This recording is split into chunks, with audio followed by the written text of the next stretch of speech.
43वां अध्याय। हिरण्यकशिपु की तपस्या और नरसिंह द्वारा उसका वध। सनत कुमार जी बोले, हे व्यास जी, वाराह रूपधारी श्री हरि विष्णु द्वारा अपने भाई हिरण्याक्ष का संहार किए जाने से हिरण्यकशिपु बहुत दुखी और क्रोधित तो था ही, अतः उसने अपनी असुर सेना को देवताओं का संहार करने की आज्ञा दी तथा अपनी विष्णु भक्त प्रजा को भी दंड देने के लिए कहा। तब आज्ञा पाकर स्वामी भक्त असुरों ने देवलोक का विनाश कर दिया। उनके आतंक से देवता स्वर्ग छोड़कर भाग खड़े हुए। हिरण्यकशिपु के राज्य में उसकी प्रजा को बहुत डराया जाता था। सबने भक्ति का मार्ग छोड़ दिया था। विष्णु भक्तों की खैर नहीं थी। एक दिन हिरण्यकशिपु अपने मृत भाई हिरण्याक्ष को जलांजलि देकर उसकी स्त्री और बच्चों से मिला और उन्हें सांत्वना दी। दैत्यराज हिरण्यकशिपु के मन में विचार आया कि यदि मैं अजर अमर और अजय हो जाऊं और मेरा कोई प्रतिद्वंदी ना रहे तो कोई भी मुझे हरा नहीं सकेगा और तब सभी मुझे झुककर प्रणाम करेंगे। यह सोचते ही हिरण्यकशिपु मंदराचल पर्वत पर जाकर घोर तपस्या करने लगा। तपस्या हेतु वह एक पैर के अंगूठे पर खड़ा था। सिर के ऊपर दोनों हाथ जोड़े आसमान की ओर देखते हुए वह घोर तपस्या कर रहा था। इधर जब हिरण्यकशिपु तपस्या में लीन था तो देवताओं ने असुरों से अपना राज्य छीन लिया। वह आनंद पूर्वक अपना राज्य करने लगे। हिरण्यकशिपु की तपस्या का तेज दिन प्रतिदिन बढ़ता ही जा रहा था। उसके तप की अग्नि से देवता तप्त हो उठे और भयभीत होकर ब्रह्मा जी के पास गए। तब सब देवताओं ने हाथ जोड़कर ब्रह्मा जी को प्रणाम किया। तत्पश्चात उन्होंने बताया कि हे प्रभु, दैत्यराज हिरण्यकशिपु की तपस्या के तेज से सब लोग भयभीत हो रहे हैं। आप कृपा करके हमें भयमुक्त कीजिए। सब देवताओं की प्रार्थना सुनकर ब्रह्मा जी हिरण्यकशिपु को वर देने के लिए उस स्थान पर गए जहाँ वह तपस्या कर रहा था। वहाँ जाकर उन्होंने हिरण्यकशिपु से कहा, वत्स, मैं तुम्हारी तपस्या से बहुत प्रसन्न हूँ। तुम जो चाहो मांग सकते हो।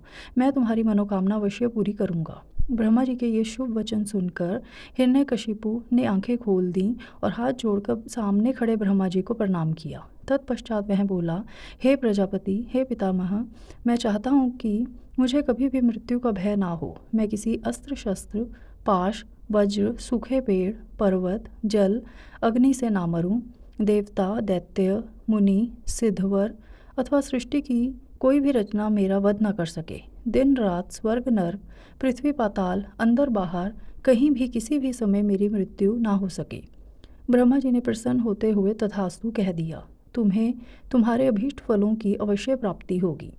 जो वरदान तुमने मांगा है वह अवश्य फलीभूत होगा। तुमने 96,000 वर्षों तक तपस्या करके मुझे प्रसन्न किया है।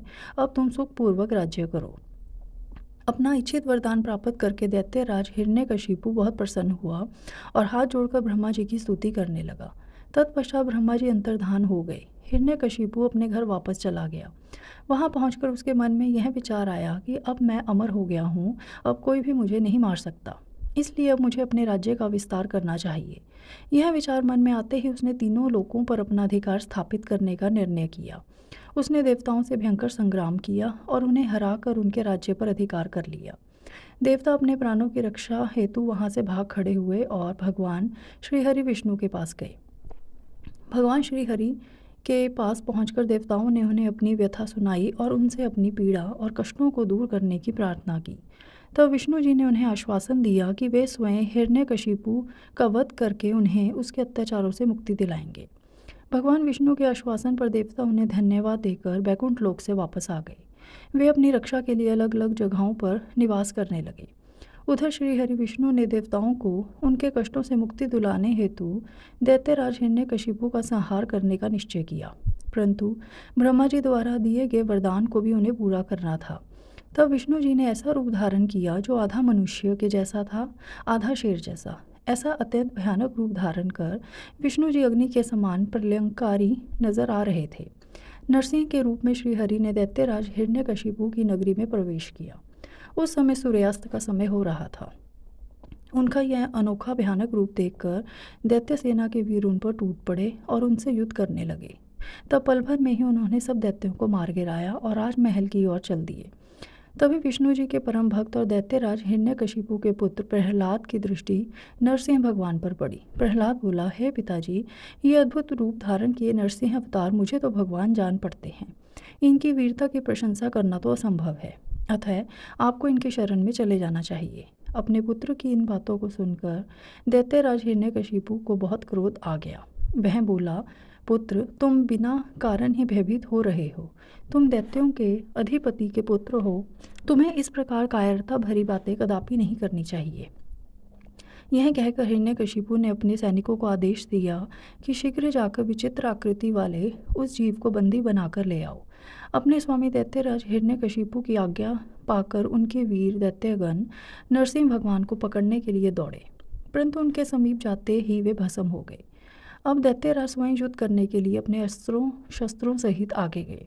तब भगवान नरसिंह और दैत्यराज हिरण्यकशिपु में बहुत भयानक युद्ध हुआ, परंतु भगवान नरसिंह के आगे दैत्यराज हिरण्यकशिपु की एक न चली। नरसिंह ने हिरण्यकशिपु को खींचकर अपनी जंघा पर लिटा लिया और उसकी छाती पर अपने नाखूनों से चीर दिया। उसके प्राण पखेरु उड़ गए। तभी हिरण्यकशिपु के पुत्र प्रहलाद ने वहां आकर नरसिंह भगवान के चरणों में अपना सिर झुकाकर क्षमा याचना की। भगवान विष्णु ने प्रहलाद को आशीर्वाद देकर हिरण्यकशिपु का राज्य सौंप दिया। जैसे ही देवताओं को हिरण्यकशिपु के मारे जाने की सूचना मिली, वे बहुत प्रसन्न होकर नृत्य और श्री हरि विष्णु की स्तुति करने लगे। आकाश में मंगल ध्वनि गूंजने लगी और फूलों की वर्षा होने लगी। इस प्रकार हिरण्यकशिपु का वध करने के पश्चात प्रहलाद को राज्य सौंपकर भगवान नरसिंह वहां से अंतर्धान हो गए। तत्पश्चात सभी प्रसन्नतापूर्वक अपने अपने लोकों को चले गए।